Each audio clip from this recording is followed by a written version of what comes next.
My name is Jeff Bennett. I'm a career navigator with Virginia CareerWorks, and I'm the facilitator for Career Essentials here in Virginia. And today we're going to be talking about success in the workplace. We're going to be talking about soft skills and how important soft skills are in the workplace. The first thing that I want to say is that if you're honest with yourself as we go through this workshop, you will receive help from this. This will help you in all of your relationships. Ask yourself during this, what are some areas that I could improve on? And I can almost guarantee you that you'll receive something in this, some little nugget in this presentation that can help you. So these are soft skills. We call it success in the workplace. So the first thing we want to take a look at, jumping right in here, is what exactly are soft skills? Soft skills are personal attributes that enable someone to interact effectively and harmoniously with other people. These are transferable skills. That means you take them anywhere that you go, in any situation that you're in. It'll help in your family life. It'll help you when you're out there in the public, socializing with people. And it definitely will help you in the workplace. These are interpersonal skills, how you relate with people. These are also social skills. So these constitute soft skills, and they're very, very important. I would say that they're much more important even than hard skills. So that's what we're going to take a look at now, is what's the difference between hard skills and soft skills. So hard skills are skills that can easily be measured. Some examples of hard skills would be computer programming, welding, nursing. Hard skills apply to specific occupations. So in many, many occupations, you may need the hard skill of learning some computer skills. Believe me, I've had to do that myself with many of the jobs that I've had. And so if you're technologically challenged like I am, it's going to take a little bit more for you to develop this skill, but you need it, so you work hard at it. Now, once you develop that hard skill, that becomes a transferable skill, because you can take that to many other jobs, and many, many jobs that are available out there. Many employment opportunities and employers are requiring people to have skills in computer programming, or at least a basic knowledge of computers. And so those are valuable hard skills to have, but they can become transferable. Now, soft skills, they're much more flexible, and they can be applied to numerous occasions or occupations. And I would say almost every occupation, I would even say every occupation. Soft skills are much more flexible. They can be applied to them. It takes much more effort and creativity to demonstrate these abilities. And sometimes you have to restrain yourself. Sometimes you have to work hard at coming across in a really good and positive way. All right, so jumping right in, I'm going to give you a brief overview of what we're going to be talking about today in this particular workshop. We're going to be focusing on 10 different top soft skills that are needed in the workplace and needed for obtaining and retaining employment. So we're going to talk about communication, and I'm going to camp out on communication a little bit. We're going to talk about teamwork, adaptability, problem solving, creativity, work ethic, interpersonal skills, time management, leadership, and attention to detail. And so I may camp out on a couple of those. Some of them are pretty self-explanatory, but they all are important. So jumping right in once again, we're going to start talking about communication. So communication skills, they can be oral or written, and they allow you to express yourself effectively in the workplace. Extremely, extremely important. So some of the things that are associated and affiliated with communication are clarity. You want to be clear about what it is you're trying to communicate. And so you want to think through. That requires you to think through what it is that you're trying to say. So if you have a couple of moments to think through before you actually speak and say and verbalize your ideas or the issue that you want to try to communicate to a coworker or to your boss. You want to think through how you're going to say that. Make sure that you select your words carefully. You want to be confident. You want to know that you understand what it is that you're talking about, and you want to convey that confidence as you communicate. You want to be respectful. You want to have respect for yourself, but you want to definitely show respect for your coworker or your employer, whoever it is in the workplace that you're doing that communication with. You want to have empathy. Empathy simply is just understanding where someone else is coming from, what they may be going through. So being empathetic is a big part of communication, a big part of this soft skill. Listening, extremely important. Seek first to understand, then to be understood. That's so hard to do. Sometimes when you're thinking about, when they finally shut up, I'm going to say this. You're not really seeking to understand where they're coming from or what they're saying. And people can see that. So listening is extremely important. Reflective listening. You may have heard that term before. And what that means is you're just basically repeating back what you just heard them say to make sure that they know that you understand what they're talking about. Okay, so that's all a part of seeking first to understand, then to be understood. That is the soft skill of listening. Then there's verbal and nonverbal communication. We're going to talk a little bit about that in a second. There is written communication. This would involve emails, text messages, and in this day of social media, it is so important. And how many people do you know of that kind of got themselves into a little bit of hot water because of what they wrote? And maybe they didn't think through it at first, or they may just think that everybody's going to agree with them. And so they just put it out there, not even realizing or understanding that there are other points of view out there. And maybe the way that you said it, you used a word or two that it wasn't wise to use that word. So, I know people who have gotten jobs and promotions and advanced in their company simply based on their ability to understand written communication and making sure that they communicate well in those emails. I myself got a job. I believe it was solely based on my ability to learn how to write effectively. And let me tell you, that's a developed skill. That doesn't come along naturally because a lot of times we just want to say something. We want to say something based on our emotion. But when you take some time and you sit back and you think about what it is that you're actually trying to communicate, sometimes you can cut out a whole lot of fluff. I've erased entire emails and redone them. I've started out where I've erased 2 or 3 paragraphs of an email, and that email actually became 1 or 2 sentences.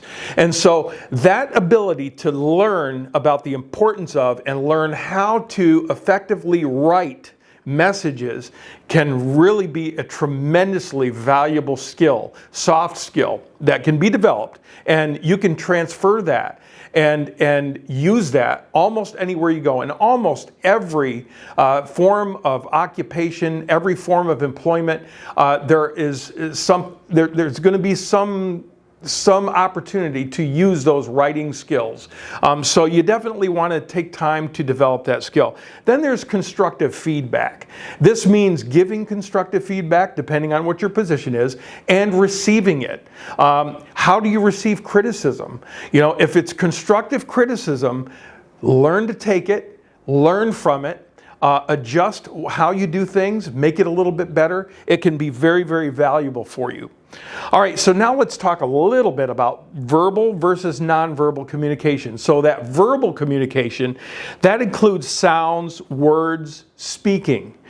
Tone of voice, volume, and the pitch of your voice are also very, very important aspects of verbal communication. Sometimes you raise your voice. In many instances, people will take that as you're angry or you're trying to force your point through. Sometimes it's necessary to raise your voice a little bit because it shows how passionate you are about something. And so I'm a loudspeaker, so I have to sometimes tone it down a little bit. But then there are other opportunities where it may be much more appropriate to talk a little bit softer and maybe a little bit slower in order to communicate your message. And in meeting settings, you want to maybe convey that. But those are verbal communication skills. Now let's talk a little bit about nonverbal communication skills. And I will say this, nonverbal communication is that constitutes, arguably up to 60, maybe even more percentage of all communication is nonverbal. At least that's what the communication experts will tell us. And so we're going to listen to them, and we're going to, just how you present your communication. Like if you sit there with your arms crossed and you're communicating something, you're saying something with your arms being crossed right there. That's nonverbal communication. It includes things like gestures, facial expressions like rolling your eyes or kind of raising your eyebrows. When you do these people see those things. Even in their subconscious, they have a feeling like, man, I don't know if they're listening to what I'm saying, or I don't know if they're agreeing with what I'm talking about. And, maybe scowling. Sometimes we don't even know we're doing it. So the development part of this nonverbal communication soft skill is being aware of all of those nonverbal communication things that we do and making sure that we kind of bring some control to that. Maybe practicing in a mirror or something like that. All right, we're going to jump into teamwork right now. Teamwork is another soft skill that we want to talk about. Teamwork skills allow you to operate well in a group setting, in the workplace, to quickly and effectively accomplish tasks. Obviously, all of us know that in any type of employment, there are tasks that you're going to be expected to do, and they're going to want you to be able to be productive. And so this is very important. Teamwork is a huge part of workplace soft skills. And so we talk where I work right now a lot about, hey, part of the team, and it's absolutely true. So what constitutes teamwork? What are some aspects of teamwork? Well, there's conflict management. When you put two people together, there's undoubtedly going to be conflict at times. You need to know how to manage that. Delegation, anything that you can delegate or anything that's going to be delegated to you, it's all a part of teamwork. Active listening, and you're going to see that listening is a part of many of these soft skills, but active listening, like you're conscientiously doing this, you're doing it intentionally, you're intentionally listening when people are talking to you. You're not just daydreaming or thinking about when they're quiet, I'm going to put my 2 cents in. You want to always be listening. That's a big part of most of, if not all of these soft skills that we're going to be talking about. Collaboration, that's kind of like joining together to solve problems or to talk about new ideas that are going to make us more productive as a team. Cooperation, very important part of teamwork. Mediation, that's, kind of like getting in there any opportunity that you have to make things better. It's kind of a form of conflict resolution, but just mediating, making sure that the two sides are heard or the different ideas are heard and understood. And negotiation, and sometimes this may involve, compromise on your part, compromise on their part, but you're going to come to some sort of an agreement or an idea that you're going to work on together as a team. All right, we're going to jump into adaptability. Adaptability and flexibility are skills that address your ability to embrace and roll with change, or you've heard roll with the punches, okay? These are particularly important when working in fast-paced environments where there's a lot of productivity that's on the line and expected from you. And so adaptability, I will say this, that if you don't develop this soft skill in this day and age, you're going to have some difficulties in almost any employment. So what does that entail, and what's involved with adaptability? Well, there's self-management. There's decision making. There's being calmness, being, kind of like taking that deep breath, and instead of like overreacting to some change and kind of, letting your emotions just kind of run wild. You just kind of take that deep breath and you think, okay, I can get through this. You just tell yourself, I'm going to have to learn some new things here, but just tell yourself that and remain calm. Optimism, be positive. Just instead of like hearing a change that's coming down and automatically thinking, oh, well, that just kind of, that messes everything up. I don't know how we're going to end up doing that. And you're just seeing the negative side of things. Optimism, being positive, like, okay, well, maybe there's some things we can learn about this. Open-mindedness is a big part of adaptability. Self-confidence, a big part of adaptability. Being confident in yourself. And organization, prioritizing and organizing. All right, let's jump to the next one. We're going to talk a little bit about problem solving. Problem-solving abilities are a blend of using analytical and creative thinking to find solutions. And they involve analysis, evaluating, assessing, constantly assessing. Many jobs require us to assess and evaluate things. Even just, well, how productive are we being? What can I contribute to help us be more productive? Analyze things, come up with new ideas, come up with suggestions that might work a little bit better. Run them by your supervisor, see what they think. When you're in that team meeting, and analyze. A lot of times team meetings are analysis, so we need that soft skill of problem solving and analyzing. Logical reasoning. Be logical. Use common sense. There are a lot of things that, I'm not sure what kind of sense that makes. That doesn't really make a whole lot of sense. Okay, well then find out what is logical. What does make sense? Taking initiative is very, very important. You may have heard that word a lot, but taking that initiative, not being afraid to step out and you may want to check with your supervisor, especially if you don't want to just take initiative to do something off the wall, but things that are within your job description, taking that initiative. Being persistent.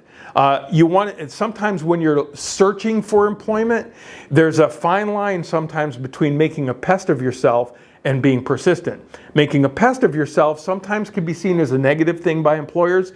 Being persistent is often sought after by employers. So that's a good thing, being persistent with things. Not giving up, not, just and doing it in a wise way.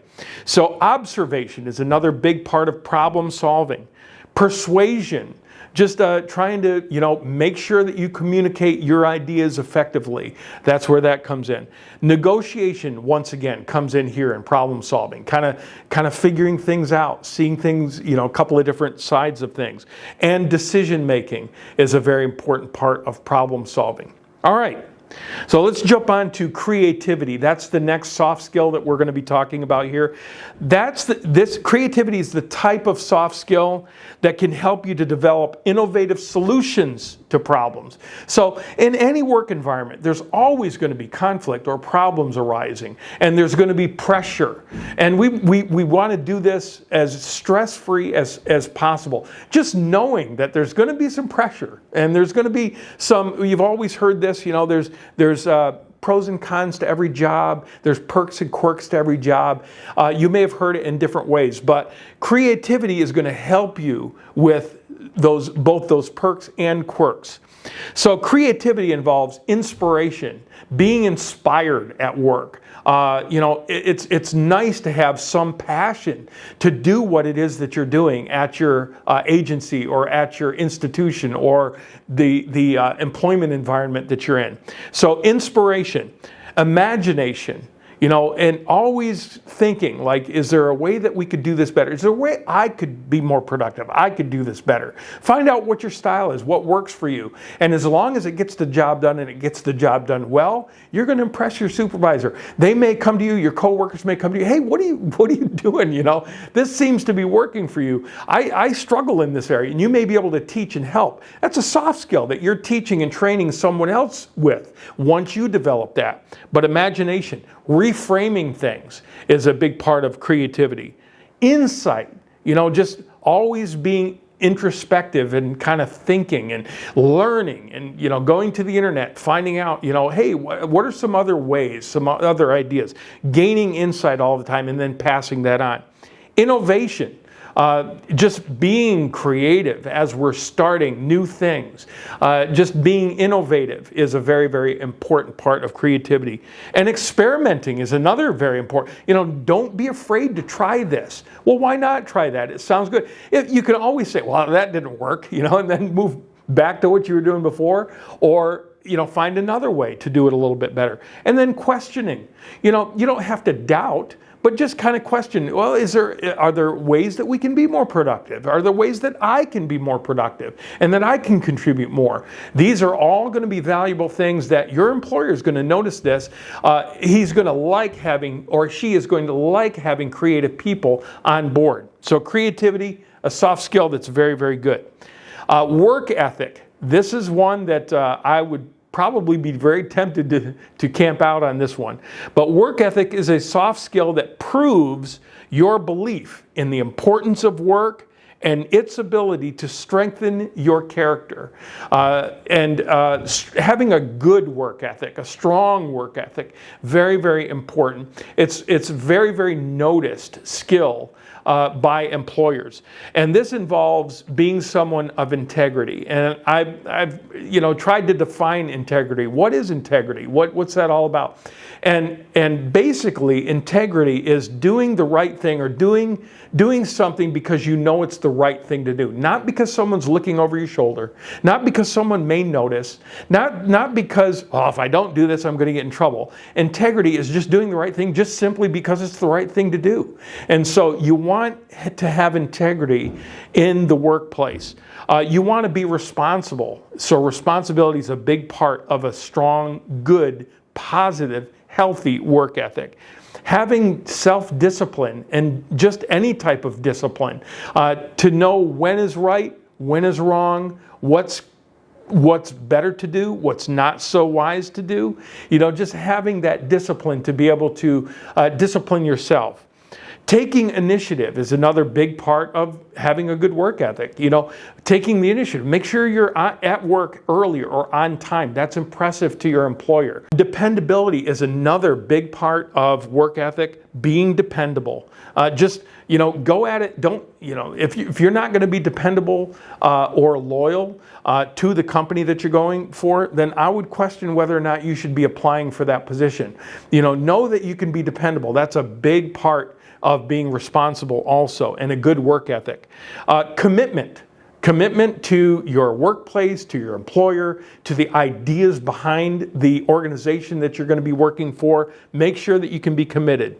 Self-motivation is a huge part of work ethic. That kind of goes along with taking initiative, but self-motivation, and then professionalism is a huge part of the work ethic. You need to know what it means to be professional, to act professional, to conduct yourself in a professional manner.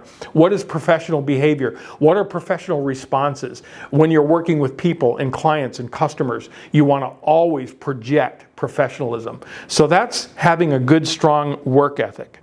All right, the next skill we're going to talk about, soft skill, is interpersonal skills. Interpersonal skills are those that you use constantly. I want to stress that word constantly, because these are skills that you're always using these skills. If there's another person in the room, you're using interpersonal skills. When you're at home, when you're out at a restaurant, when you're at the grocery store, when you're at work, you're using interpersonal skills, that ability to relate to other people. And you use these as you interact and communicate with coworkers in the workplace. Interpersonal skills are very, very important. The first part of interpersonal skills is empathy. And you've heard that word before in these soft skills. Empathy is that ability to understand where somebody else is coming from. And I'm going to go a little bit further, give you a little bit of a word picture here. So you're at the grocery store and you're going through the checkout, and the cashier treats you rudely. And so you may be inclined to treat them rudely back. And how dare you? You just disrespected me. But you know what? Empathy calls you to kind of try to understand what that person may be going through. Maybe that person found out that morning that their mother or father has just been diagnosed with cancer and they had to come into work. And so maybe that's what put them in the mood that they're in. And the last place in the world that they want to be right now is working and serving you. And maybe the previous 10 people were rude to them before you got there. You know, how could you change that by being empathetic? How could you change that whole situation by being kind and showing kindness to that person who just treated you rudely? You may just totally transform their whole day. And so that's what empathy is. And when you do that in the workplace with your coworkers, that's going to be noticed by your employer. It's going to be noticed by your coworkers. It's going to completely change the whole climate, where it could possibly change a completely oppressive environment into a very, very positive environment, just by being by having those good interpersonal skills and being empathetic with your coworkers. A sense of humor, and that may be, you know, knowing what's appropriate, what's not appropriate as far as the types of joking that you do, but also big part of sense of humor is just knowing when somebody may be telling a joke or poking fun at you a little bit and being able to laugh at that and really truly laugh at it and see that. And we have a lot of that goes on in the team that I'm working with right now, and it is so appreciated, and it makes us appreciate each other a lot. That just having that sense of humor. Sensitivity is another big part. Just being sensitive, being patient with people, patient with your coworkers, showing patience. A lot of times patience is a virtue, you know, but it's a soft skill that you can develop and work on, and you can be conscious of that. Having tolerance, just being able to, not everybody's going to always agree with you or think that your idea is the best idea or your way is the best way. Just being tolerant that there are other ways. There are many other ways of doing things. And so it's not just your way. And so just being tolerant. And then positive reinforcement, you know, especially when you see something going well, giving that pat on the back, or just kind of, you know, through your team's message, you know, giving somebody one of your coworkers congratulations. So interpersonal skills, a big part of the soft skills developing that are going to really, really be important for the workplace. Let's talk a little bit about time management. Time management skills, and that is a skill, it's a soft skill. That demonstrates your ability to work effectively and productively. And time management includes things like goal setting, you know, daily goal setting, having your A, B, and C list, prioritizing your tasks for the day, making sure that by the end of the day you at least get your A list done. Those are the things that need to be done by today. Those are the important things, okay? So goal setting, prioritizing, and you'll hear that a lot. I've heard a lot of people as they're going through interviews, as I've interviewed people, as I've been involved in the hiring process, and they talk about prioritizing. It's very, very important, and it's sought after by employers, somebody who can prioritize well. Self-starting, that's taking that initiative, is a big part of time management. Planning things out, just kind of like, what are my objectives here? I know what my goals are, but what are my objectives? That's how you're going to reach your goals. You know, thinking that through. And there can be short-term goals, long-term goals. You're always going to have goals. And so that's all a part of time management, and it really helps you to accomplish things. You know, one thing I will say here too is, you know, finish something sometimes before starting the next thing. Otherwise, at the end of the day, you're going to have 8 unfinished tasks as opposed to having finished 3 or 4 of them. And so it's much better to have finished, in my opinion, to have finished 3 or 4 than to have 8 or 9 unfinished tasks at the end of the day. Then you come back in the next day and you're overwhelmed. You probably won't even be able to sleep at night because of all those unfinished tasks that you had. So that kind of a thing, big part of time, good, effective time management. Having focus and being focused. Sometimes when I find myself being distracted, I'll take a little bit of a time out. You know, maybe go take a walk, you know, and clear my head a little bit. But just being focused is a big part of time management. Stress management. I know at the place where I work right now, a lot of times they'll talk about different things you can do right in your office that can alleviate stress. Maybe some stretching activities or something that'll take your mind off of what's overwhelming you right now. You know, but a lot of different stress management activities. Find out what works for you and use that. It's a really, really great way to have effective time management. And then organization, prioritizing, organizing, managing that time. That's a big part of time management also, and that's a soft skill. We're going to talk right now about leadership. Leadership is a soft skill that enables you to guide others while you fulfill the goals and the mission of your organization. Often, positions of leadership are, they're specific, and you may be applying for a position of leadership, but you may not be applying for a position of leadership and get in there. Leadership is still an important soft skill because you're always going to be teaching, training other people by your example, by modeling. Once you learn a job, new people are going to come on. They're going to look to you for some leadership. And so there are certain types of leadership that are, you're not elected to it, you're not selected for it, you're not appointed to it. It's just something that is naturally it's going to go to you. So we need to have some of those. Be aware that, I need some of these leadership skills and I need to develop these. And that involves empathy. You've heard that many times. You know what that is. Selflessness. Okay? Not selfishness, selflessness. It's amazing what can happen with somebody who doesn't care who gets the credit. If you're with a part of a team, let's be glad that the team gets credit. I contributed some to that. But don't hog it all for yourself, and don't be in it because that's going to make you a little bit unattractive when you're competing all the time for that. There's a place for competition and for yourself personally and even for a team. But, just being selfless is a very, very sought after. That's noticed. An employer is going to see that he's selfless or she's selfless. And that's going to really cause them to really take a look at you for other opportunities within the company. And you may be even put in charge of things. That's how leadership develops. So selflessness can lead to leadership opportunities. Authenticity, being real about things. Versatility, having that adaptability and that flexibility, being able to roll with the punches and go with the change, go with the flow. Generosity. Oh man, that's a huge part of leadership. Being generous. You want to look generous as opposed to being stingy. And so a big part of leadership is letting other people go before you. That may take practice and may take some real intentionality on your part, being generous. Trust, developing trust. Being trustworthy is another huge part of leadership. And then the last soft skill that we want to talk about is attention to detail.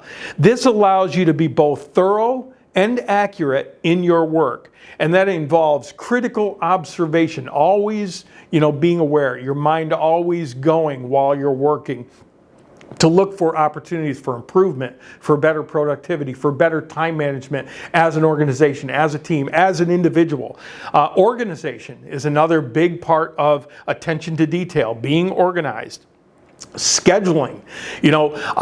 I sometimes, just the way that I'm getting a little bit older, so I have to, this scheduling becomes something where I have to find something that works for me. And I may have to schedule things on 2 or 3 different systems just to make sure that I'm not double booking, I'm not overlooking something. Scheduling is a very, very big part of attention to detail.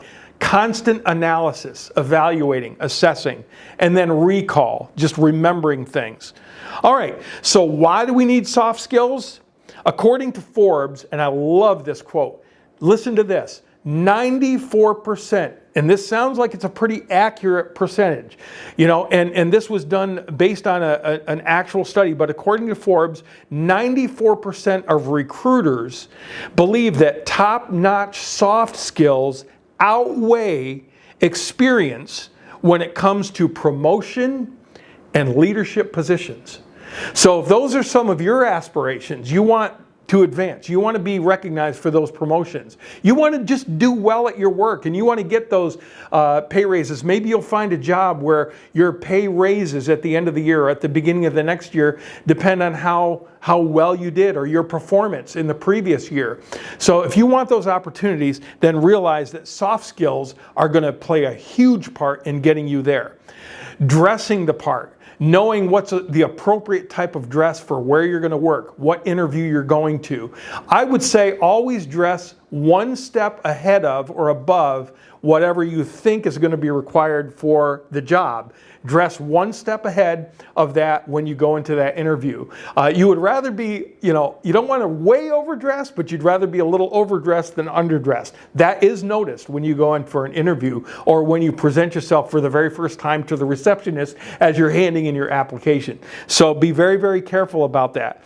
So anyways, that concludes this workshop on soft skills. Thank you very much. Once again, I'm Jeff Bennett with Virginia Career Works, and you have a great day.